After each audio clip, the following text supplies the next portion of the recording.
Assalamualaikum warahmatullahi wabarakatuh. Halo sobat pembelajar, pada video kali ini saya akan sharing materi tentang pengemasan produk pengolahan makanan. Langsung saja kita ke pembahasannya.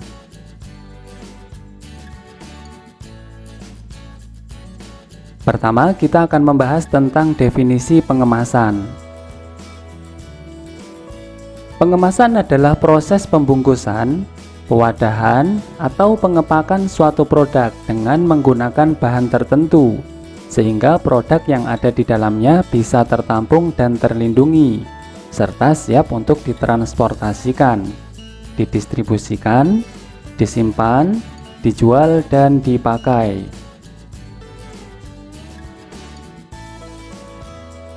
Adapun syarat pengemasan adalah sebagai berikut. Pertama, pengemasan harus melindungi isi. Kedua, mudah dibawa, dibuka, dan ditutup. Ketiga, bentuk dan ukuran kemasan menarik.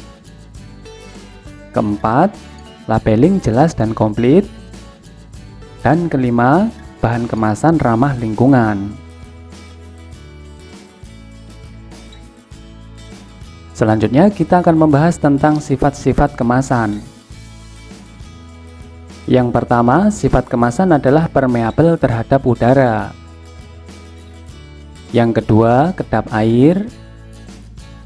Yang ketiga, kuat dan tidak mudah bocor. Yang keempat, sifat kemasan adalah relatif tahan terhadap panas. Yang kelima, mudah dikerjakan secara massal. Keenam, harganya relatif murah.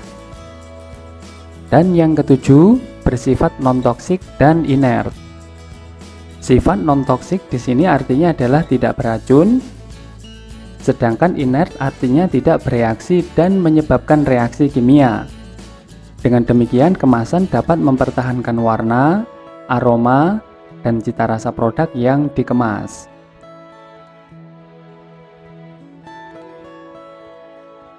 Selanjutnya kita akan membahas tentang tujuan kemasan.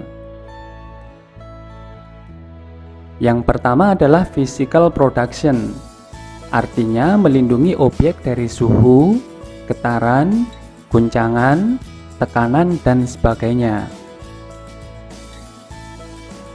Yang kedua adalah barrier protection, artinya bahwa kemasan harus melindungi objek dari hambatan oksigen, uap air, debu, dan sebagainya. Ketiga, containment atau agglomeration. Maksudnya adalah benda-benda kecil biasanya dikelompokkan dalam satu paket untuk efisiensi transportasi dan penanganan. Keempat adalah information transmission. Maksudnya adalah informasi tentang cara menggunakan transportasi, daur ulang, atau membuang paket produk yang sering terdapat pada kemasan atau label. Yang kelima adalah reducing depth. Kemasan yang tidak dapat ditutup kembali atau akan rusak secara fisik atau menunjukkan tanda-tanda pembukaan sangat membantu dalam pencegahan pencurian.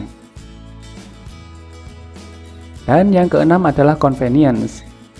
Maksud convenient di sini adalah fitur yang menambah kenyamanan dalam distribusi, penanganan, penjualan, tampilan pembukaan kembali penutup, penggunaan, dan digunakan kembali.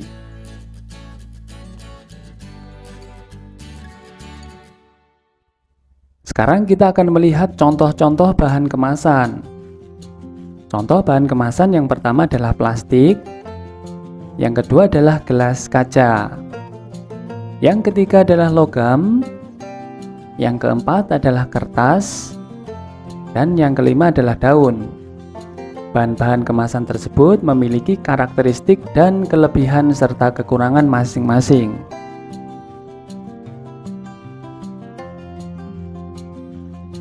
Selanjutnya kita akan melihat bagaimana cara mengemas. Yang pertama adalah mengemas secara manual. Dilakukan dengan menggunakan tangan tanpa bantuan alat atau mesin. Contohnya adalah membungkus tempe dengan daun atau plastik, kemudian membungkus teh dalam kemasan kertas, dan sebagainya. Yang kedua adalah mengemas dengan semi mekanik. Mengemas dengan semi mekanik dilakukan dengan cara menggunakan tangan dengan dibantu peralatan tertentu. Misalnya menutup botol kecap atau minuman menggunakan heat sealer untuk merekatkan plastik.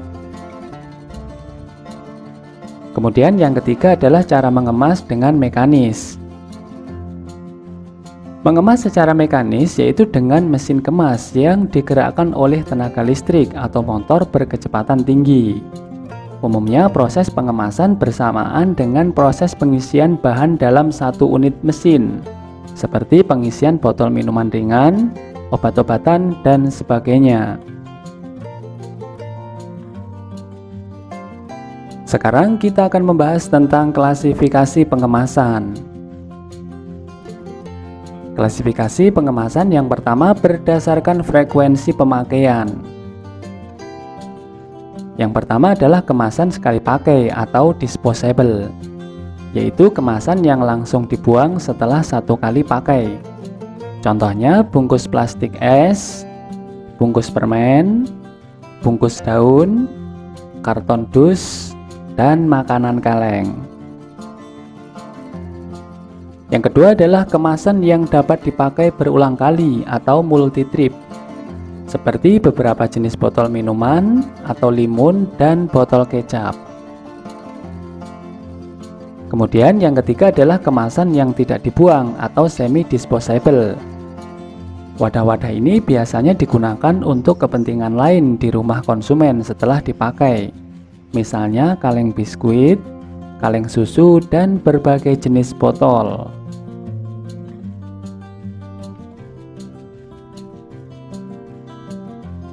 Klasifikasi pengemasan selanjutnya adalah berdasarkan letak atau kedudukan suatu bahan kemas. Pertama adalah kemasan primer, yaitu bahan kemas yang langsung mewadahi bahan pangan, misalnya kaleng susu, botol minuman, dan bungkus tempe. Yang kedua adalah kemasan sekunder, yaitu kemasan yang fungsi utamanya melindungi kelompok kemasan lainnya, seperti misalnya kotak karton untuk wadah kaleng susu, kotak kayu untuk wadah buah-buahan yang dibungkus, keranjang tempe, dan sebagainya. Dan yang ketiga adalah kemasan tersier dan kuartener, yaitu apabila masih diperlukan lagi pengemasan setelah kemasan primer, sekunder, dan tersier.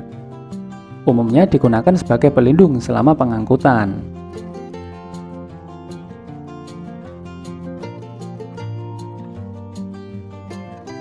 Klasifikasi pengemasan berikutnya berdasarkan sifat kekakuan bahan kemas.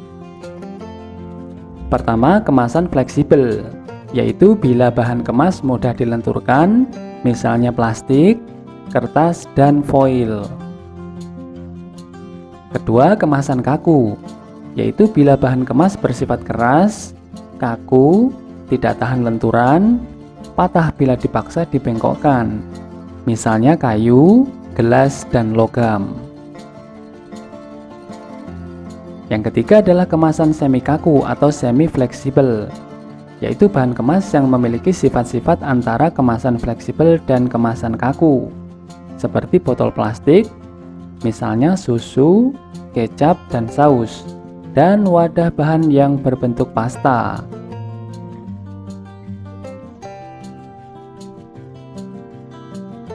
Klasifikasi pengemasan berikutnya berdasarkan sifat perlindungan terhadap lingkungan.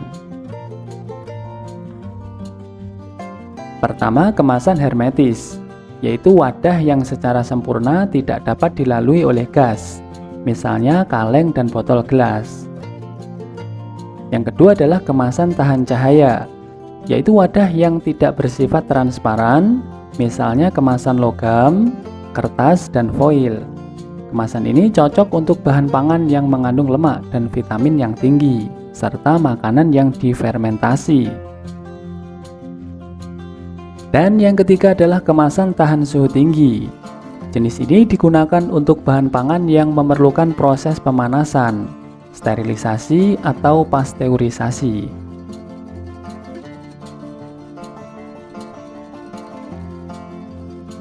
Klasifikasi pengemasan berikutnya adalah berdasarkan tingkat kesiapan pakai. Pertama, wadah siap pakai, yaitu bahan kemas yang siap untuk diisi dengan bentuk yang telah sempurna sejak keluar dari pabrik. Contohnya adalah wadah botol, wadah kaleng, dan sebagainya. Kedua, wadah siap dirakit atau disebut juga wadah lipatan, yaitu kemasan yang masih memerlukan tahapan perakitan sebelum pengisian. Misalnya kaleng dalam bentuk lempengan dan silinder fleksibel, wadah yang terbuat dari kertas, foil, atau plastik.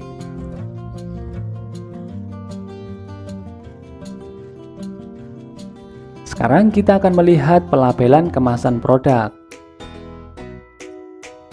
Label kemasan produk biasanya mencantumkan beberapa komponen, misalnya nama produk, komposisi,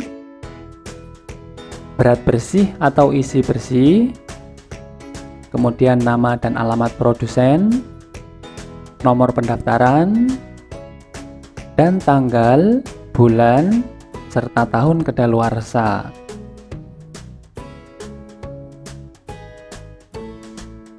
Sekarang silahkan Anda menjawab soal nomor 1 berikut ini.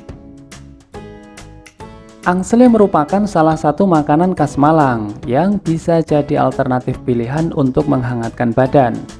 Angsle merupakan wedang yang sering dijual berbarengan dengan ronde. Kuah angsle dibuat dari santan, sedangkan isinya terdiri atas roti, butiran mutiara merah, petulo, dan kacang hijau.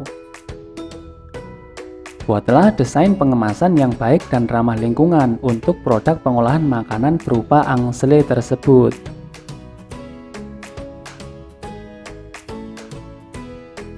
Soal nomor 2.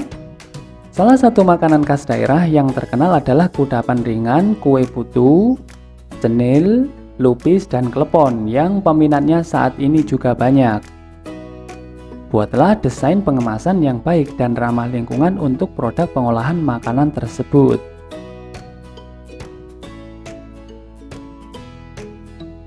Demikian pembahasan tentang pengemasan produk pengolahan makanan. Semoga bermanfaat. Selamat belajar dan semoga sukses. Wassalamualaikum warahmatullahi wabarakatuh.